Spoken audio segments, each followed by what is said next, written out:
Good morning, good afternoon, good evening, depending on where you're located. There's a lot of accepted wisdom for leaders, right? The question is it all wise? Would you like to learn from someone who has been at all of the levels of leadership and is now consulting and coaching CEOs? Would you like some straight talk about what's been said and whether it's true or not? Would you like to be able to separate the wheat from the chaff, the BS from the truth? That's what we're here to do today. Welcome to another live episode of the Remarkable Leadership Podcast. If you are here live, start by saying hello, telling us where you're from. We are so glad that you're here. And while you're here, imagine that you are joining us for a cup of coffee. Share your questions, your comments, your ideas. They'll make for a better conversation with our guest, who I'll introduce in a second, and eventually for a better podcast episode. If you're listening later, you could have been here live. If you'd like to do that in the future, you can get all access to live episodes and therefore interact with us and see them sooner by joining our Facebook or LinkedIn groups. You can do that by going to remarkablepodcast.com/Facebook or remarkablepodcast.com/LinkedIn.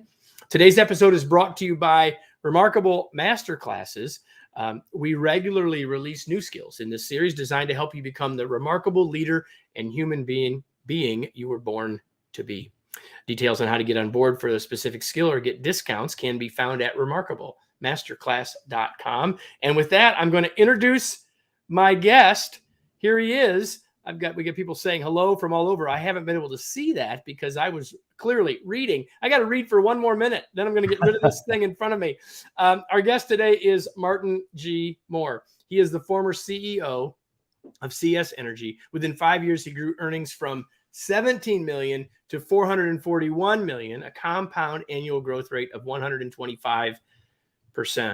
After a 33-year-long career, he traded his corner office for an enriching career as a leadership performance expert at your CEO mentor, the business he co-founded with his daughter, Emma Green. He is the author of No Bullshit Leadership, is a leadership performance expert, speaker, and co-founder of Your Mentor, as I've already mentioned, whose company's mission is to improve the quality of leaders globally. I love that mission.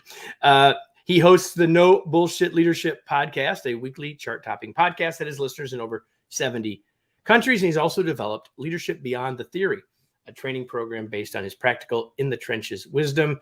Martin, welcome. So glad that you're here. So good to be here, Kevin. Thank you. Now, as you can hear, he lives in Boston, but he doesn't sound like it now, does he? He doesn't sound like it. I don't know what you're talking about, mate. I don't have an accent, right? Exactly. So we've got people in here saying, I'll just put a couple of these things in here. From Egypt, hello to you. You got fans here. Love the book. Oh, great, Luciano. Thank you. Lots of people saying hello. So you all know how to do that. Continue to share your thoughts. Martin, I'm going to dive in for us, though. And,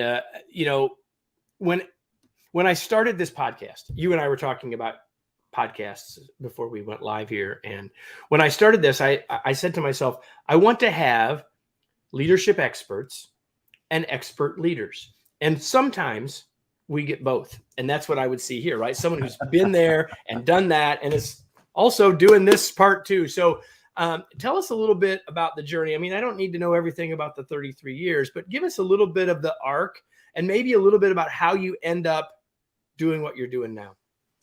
Sure, Kevin. Well, look, I started off, believe it or not, as an IT guy. I'm a university dropout. I was studying to be a lawyer. Actually, that's probably a gross overstatement. I was enrolled in a law degree in a university in Australia. Didn't really. The studying part was the overstatement. Yeah, the studying part was problematic for me, but I got past that and I got into IT, and I was actually a software developer before it was cool to be a software developer.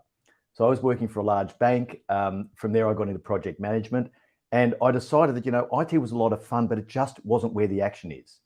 And so I decided I wanted to set off an executive career, and that happened about 20 years ago. I got my first C-level role for one of Australia's largest mining companies as a chief information officer, and went from there. And I sort of did the tour. So I worked in a number of different functional families. So I worked in IT, finance, strategy, and sales and marketing. And I worked in a bunch of different industries because I was fairly portable. So I worked in mining, insurance, energy, and freight transportation. So I sort of did the tour and was able to see the commonalities between what was happening in different industries. Not only that, but I realized that the things that made companies successful had very little to do with that core expertise, the technical expertise of the top leader. And so I had to learn how to get the value and performance and effort out of the people that were reporting to me who actually knew what was going on, because I didn't know anything. I went into insurance for the first time and I didn't know what a combined operating ratio was, and I needed someone to do that for me. So I really learned to get the best out of the people around me. And I think that's what brought me to this place now, where I want to teach people how to get more out of other people. Gotcha. So, and you're doing it with I absolutely love. You wrote this book, the title of which my grandmother wouldn't want me to say. No Bullshit Leadership. I guess we're supposed to say that anyway, even though there's an exclamation point there. You say near the beginning of the book that we, the collective we, have lost our way as relates to leadership. What do you mean by that? And maybe why has it happened? But first of all, what do you mean by that? Well, what I mean by that, Kevin, is that leadership is a critical part of being able to achieve organizational outcomes. And we're hearing a whole lot of popular stuff around these days about the fact that perhaps we don't need leaders at all, that we should have autonomous self-managing teams. And look, that's okay. But what I've observed over the years is that we've seemed to disconnect the process and the function of leadership from the need to achieve results. And that's a pretty fundamental link to break, because all of the conversation around leadership is about desirable leadership attributes as opposed to leading for performance. And so I'm a pragmatic guy, and I'm all about, okay, you're there to do a job, you're there to get performance, and you're there to use the resources that your organization makes you the steward of to the best effect you possibly can. And if you don't have that mindset and attitude as a leader, if you're just worried about whether or not other people see you as being humble or transparent, then you're going to miss the boat. Yeah, leadership is about reaching valuable outcomes with and through others, right? So I often say that it's about finding the balance between those two, right? And what you're saying is where we've lost our way is we've gone too much toward the folks and not enough toward the outcomes. And to which I would agree. Why do you think that, from your perspective, why do you think, and that's not just an American phenomenon, that's happened, I think, largely everywhere. Why is that? Well, I think it serves us in a number of ways. I think leadership is incredibly difficult to do well because a lot of the things you have to do really go against the grain of our human nature and our DNA programming. For example, we all want to be liked. We've got an inbuilt drive in our reptilian brain that says we need to have acceptance and affiliation. That's what we shoot for. And so some of the things we do in leadership, by definition, are going to put that under threat. And so a lot of people will avoid and rationalize as opposed to doing what they need to do to get the outcome they should. And so with this avoidance and rationalization, this puts us in a position where to keep our self-esteem and our self-image and to keep that facade that we have when we're in an organizational context, we need to start doing something that I call believing our own bullshit. And so we start to believe that these things that we're rationalizing with is actually the truth. And that puts us in a situation where the self-serving leadership stuff that talks about attributes like humility and transparency, and there's nothing wrong with this, don't get me wrong. They're essential elements. But if we focus on that and we identify with and say, yes, I'm a humble person, I'm awesome, that makes me a good leader. But if you ask my people, there's going to be a massive disconnect. Well, or we make the goal, I want to be more humble, but what about the outcome, right? Like so there's two problems with that. You've certainly identified one. We start to believe our own bullshit, as you said. So I want you, the frame of this book is you're trying to help us get our way back a little bit. And you identified 7 imperatives, and we won't have time to go through all of them, and I got several I want us to talk about, but why don't you just give us a quick rundown of them and then pick one that you think maybe we need to talk about today? Sure. Okay. Well, at the center of everything is value. So the number one imperative is deliver value. That's why you're there. And when we talk about value, everyone automatically goes to thinking about financial value. And yes, that's important. No organization survives if it's not financially healthy. But value comes in all different shapes and sizes. So for example, if I was running a surgical practice, then value for my business might be better post-operative outcomes for my patients. It can be defined in all sorts of ways. It can be lower risk. It can be better compliance. It can be a safer environment for my employees. It could be a whole range of things. But that's the core of everything. And if you aren't focusing on that first and foremost, you're probably going to get it wrong. And then I have a collection of 4 elements that are basically around you as the leader. What sort of a leader should you be in terms of how you perform and how you view the world? So handle conflict, build resilience, work at the right level, and master ambiguity. So those 4 sort of line up as the fundamental leader's toolkit. And then the last 2 imperatives are all about execution, about getting things done. So it's make great decisions and drive accountability. And that for me is the simplest form, without oversimplifying, the leadership process that is a results-driven leadership process that focuses on value.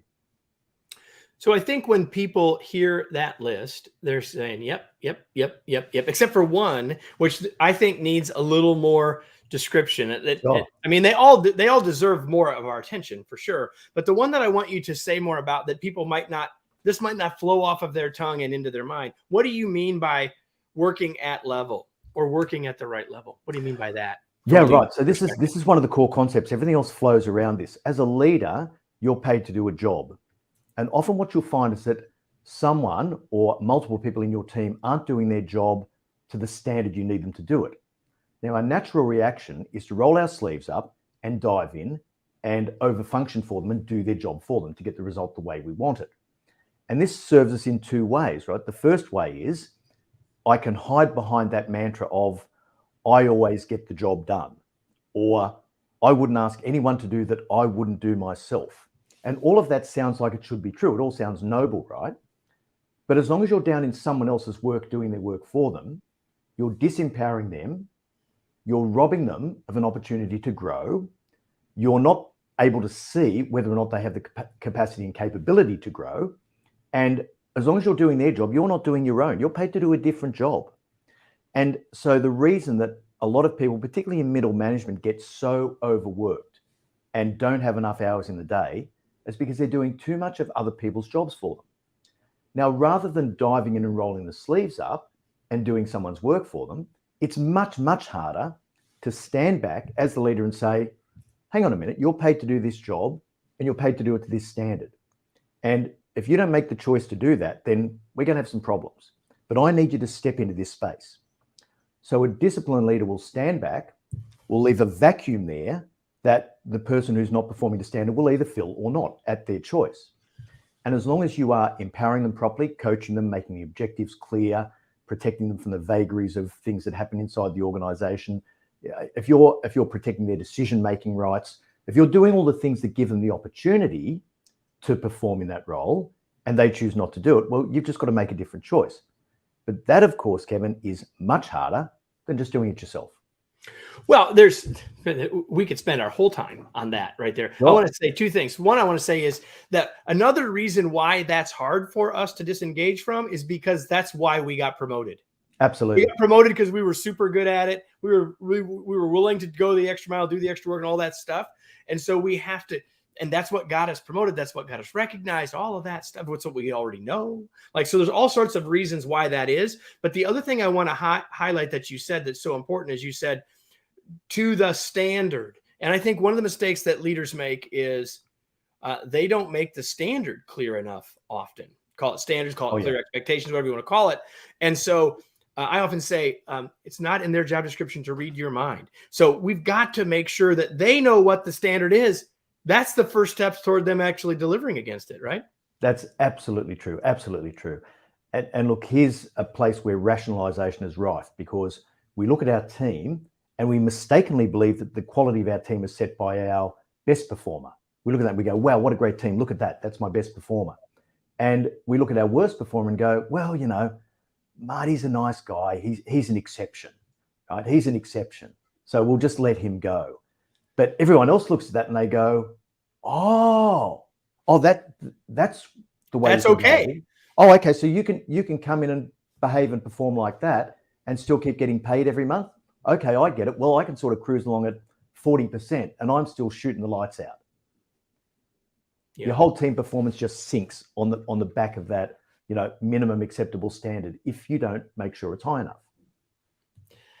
So the question is this being recorded? The answer is yes. So wherever you're watching, it'll be here later. And of course, for all of you that are watching later, listening later, it will be on the podcast later, but you don't want to need to wait that long.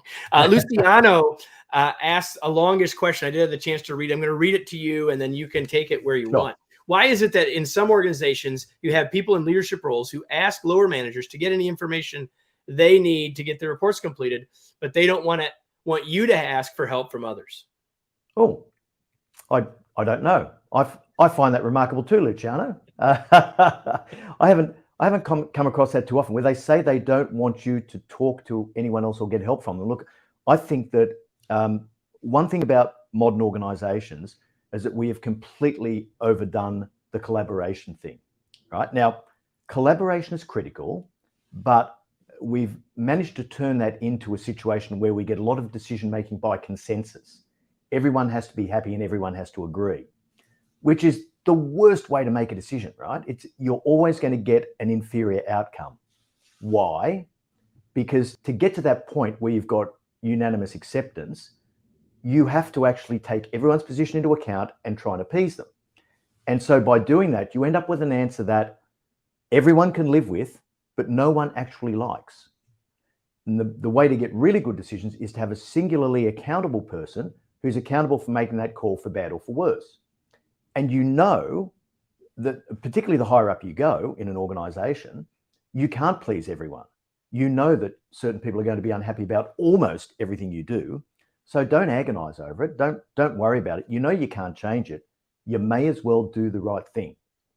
Now, if, Luciano, what you asked is sort of a wave to the fact that perhaps they're looking for you to take accountability for doing things rather than getting involved in that loop, well, that might be a good thing. I'm being very generous here with their intent. I don't know what their intent is, but if that was their intent, that would be, you know, something that you'd say, okay, well, I see what they're getting at.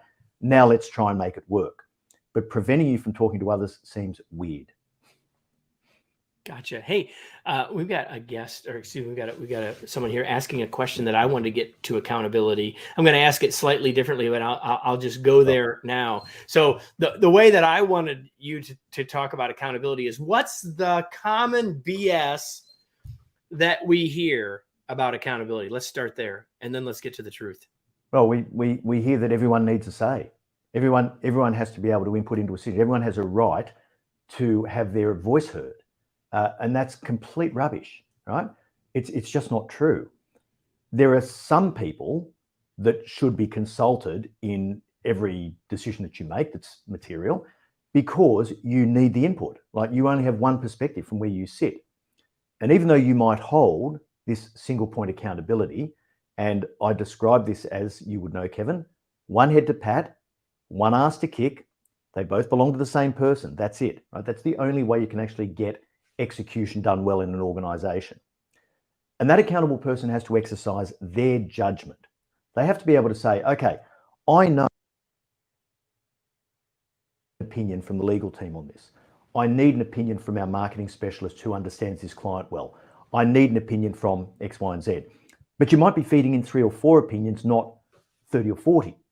Yep. Because once you end up in that management by committee process, you've lost already. And one of my big things about decision making, as you'd know, is speed over accuracy. Speed over accuracy, such a critical concept. And you can't get speed if you're trying to appease everyone. It will just degenerate into just a long process you no longer control, because you're waiting for everyone to get on board. I can't leave this one because I love it. I'm going to get to Joe's comment and a question in a second, but if you want to please everyone, go sell ice cream. I promise you that will please me. So Joe asks, I'll get to Vivian in a second. Joe asked, so do we speak up when we hear this bullshit?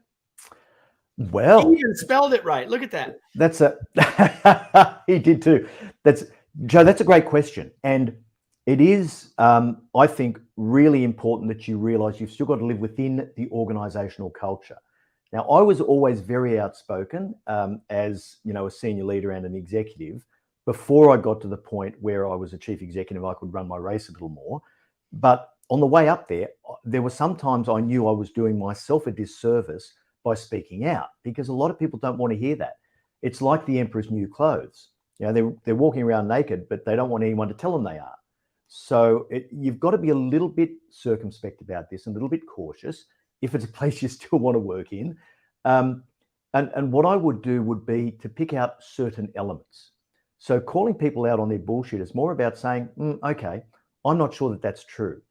And there's a way to communicate this that is both non-threatening and non-aggressive that can actually get your point across. Now, when it comes to accountability, if you can see diffused accountabilities where everyone's just lining up to offer their opinion, and some people are trying to wield a power of veto or whatever happens, then the appropriate thing might be to say, okay, I think I understand who's accountable for this, or I'm not sure who's accountable for this, but this is a time-critical decision. And if we can't get ourselves disciplined to make this in this sort of time frame, well, here are the outcomes. Here's what's going to suffer. And here's the sorts of things that we'll be doing to make the organization either less efficient or suboptimized, or to destroy value. Now, those two words, destroy value, which, I mean, in financial terms, people know what that means. It's a non-positive net present value will destroy value for the organization. And so when you use those terms, people's ears prick up. So there's ways to bring these concepts in without actually saying, you are so full of bullshit, which doesn't win you any friends, right? And there's a difference between being clear and being blunt, right? Like that's right. And it's I think another way I would answer Joe's question is sometimes you got to pick your spots. Oh, right? Completely. I mean, that's just saying what you said in a slightly different way. Vivian asks a question which got popped up there briefly. It's an interesting question. How do you integrate empathy into your no bullshit leadership approach? Vivian, you have actually just got my punchline ready for me. Thank you very much for that. It's a brilliant segue. You can't be a no bullshit leader without extreme empathy. And when I say extreme empathy, I believe that there is no such thing as having too much empathy. The reason for that is that empathy is basically your ability to see the world through other people's eyes, to understand their position, and to see how they view a situation. That is probably the most valuable thing that you can possess as a leader. And you will be a much better negotiator if you have higher empathy. You'll be a much better leader if you have high empathy. You'll be a much better employee who has to front to a board meeting if you have empathy and you can see things from other people's perspective. Where we tend to go wrong, and this is the classic these days, it's part of the bullshit we believe, is that we mistake empathy for sympathy. Sympathy is not good. Sympathy gives you poor results every single time, because not only do you understand another person's position, but you then intuitively morph that into a feeling that identifies with them and feels sorry for them. And you want to compensate for that. And so you start making concessions for them, you lower the standards, you give them a holiday on their behavior or their performance, and you always end up in a worse position, because this is the standard that other people see you set. And so once you let sympathy drag you into someone's hole with them, you've lost. If you can maintain empathy, it's fantastic. So what I say is, empathy, when it's coupled with leadership strength, is incredibly powerful. It's like rocket fuel. But empathy, when it's paired with leadership weakness, is disastrous. So I hope that sort of clarifies. But I think there's no such thing as too much empathy. The more you've got, the better you're going to be able to identify and lead, as long as you have the strength to do the things you need to do. Thank you for that, Martin. One of the things that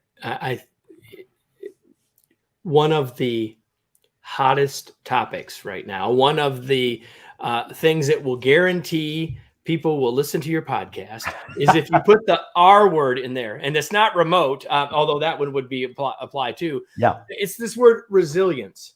So talk a little bit about what is your advice for us about building or maintaining our resilience, specifically as a leader? Yeah, well, Kevin, look, in my view, it's probably one of the easier leadership foundational elements to build, because you don't have any shortage of opportunities. When it comes to conflict, you don't have to wait for a chance. You don't. No. You can avoid conflict situations a lot as a leader by making choices not to step into certain situations. But with resilience, adversity comes at us all the time in the form of whether it's disappointments, setbacks, obstacles, things that have to be cleared, events outside of our control. They come at us, and being able to develop your resilience is a combination of stepping into the situation willingly, as you would with any sort of conflict, taking accountability for it, but then also being able to sort out the different components of any sort of crisis situation so that you can see what's important and what's not.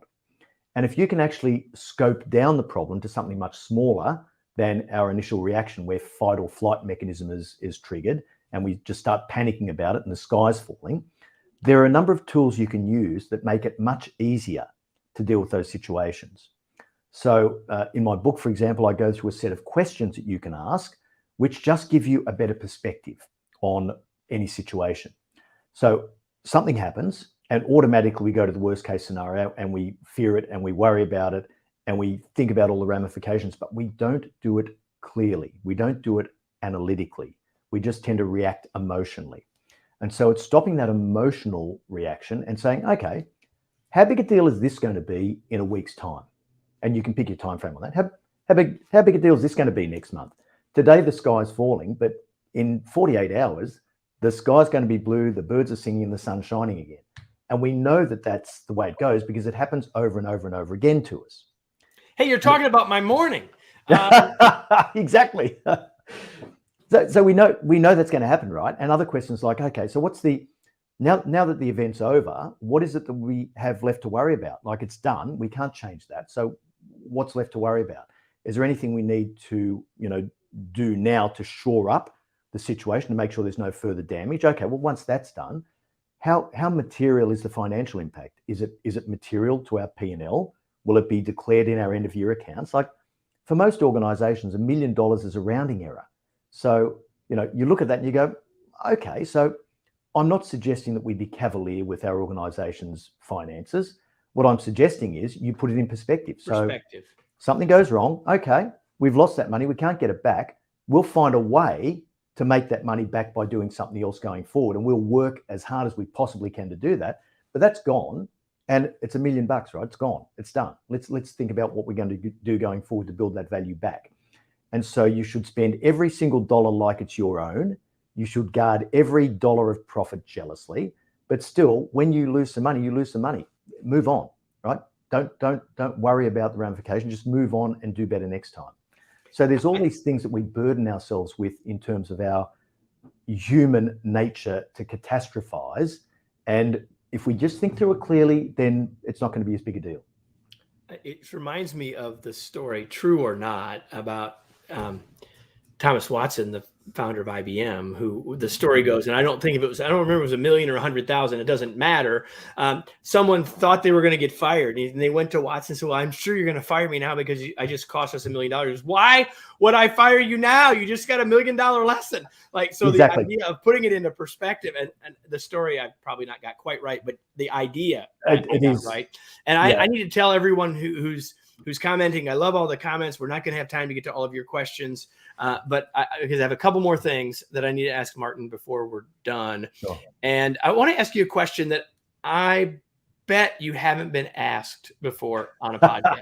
Here we go. This will be good. Because you are also a podcaster, right? You're on both sides of the mic. You're not at the same time, but you're often on the other side, this side of the mic. And so I'm just curious, for people who are here, maybe they're here live and not on a podcast, but what's your advice to people when they are consuming this kind of content? Do you have any thoughts, advice for people?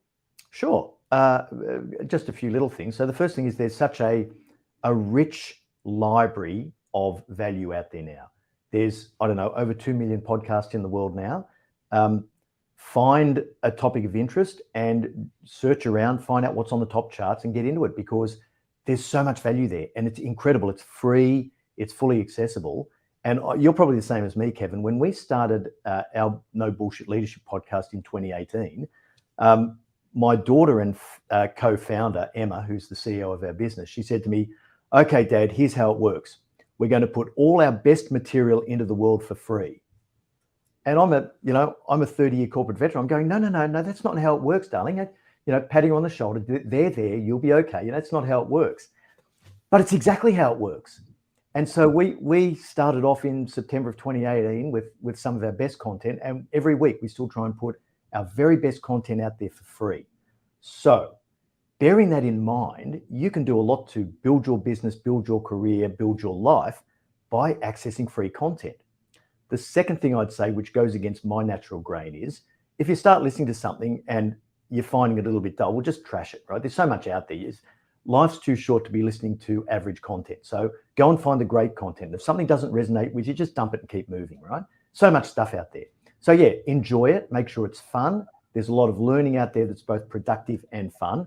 Find your sweet spot and just soak it up like a sponge, because it's better than any university degree you'll ever get.